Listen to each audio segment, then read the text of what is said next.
자, 그러면 지금 국회에 나가 있는 취재기자 연결해서 지금까지의 상황을 한번 좀 정리를 해보도록 하겠습니다. 자, 박사라 기자가 지금 국회 본회의장에 있는데요. 자, 박사라 기자, 조금 전 이제 국회 본회의 열리고 이제 정회가 됐습니다. 윤석열 대통령의 탄핵 소추안 좀 예상보다 좀 늦어지면서 진행이 됐던 것 같습니다. 상황 좀 전해주시죠.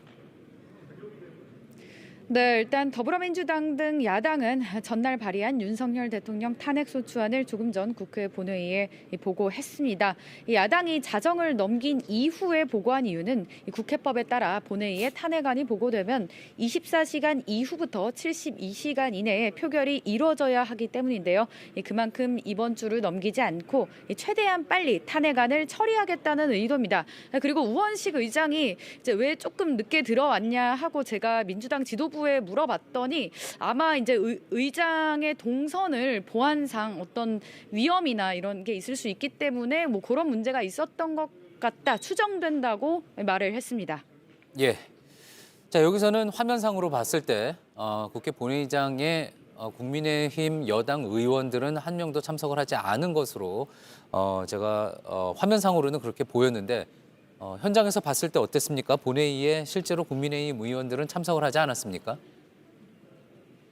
네, 그렇습니다. 참석하지 않았습니다. 일단 의원총회 자체에는 국민의힘 한동훈 당대표, 추경호 원내대표 등 모두 참석을 했습니다. 다만 국힘 의원들은 총장의 남은 채 본회의에 참석하지 않기로 이제 방침을 모았는데요. 계엄령과는 별도로 야당의 윤 대통령 탄핵안이 위헌적이라는 판단 하에 반대하는 것으로 당론이 정해진 겁니다. 윤 대통령 탈당 여부 역시 이미 한 대표가 대통령에 건의한 이상 당 차원에서 정하지 않기로 했습니다. 예, 여러 가지 기대했었던 부분들 또 그리고 한동훈 대표에게 또 여당 지지자들의 또 한동훈 지지자들이 바라던 부분과 같은 행보로 보이는 것인지에 대한 해석은 또 남을 여지가 있어 보입니다. 자, 일단 민주당은 일단 본회의에 탄핵안을 올려놨습니다. 이제 앞으로의 일정은 어떻게 됩니까? 네, 탄핵안 통과되려면 국회의원 재적의원 3분의 2 이상의 동의 필요합니다.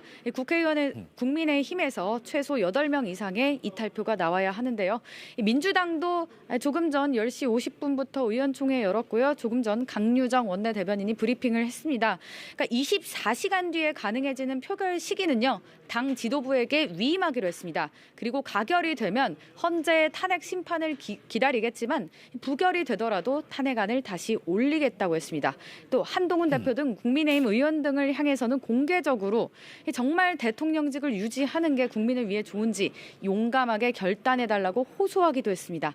여당 의원들을 설득하기 위해서 개별 접촉도 하고 있다고 했습니다. 예.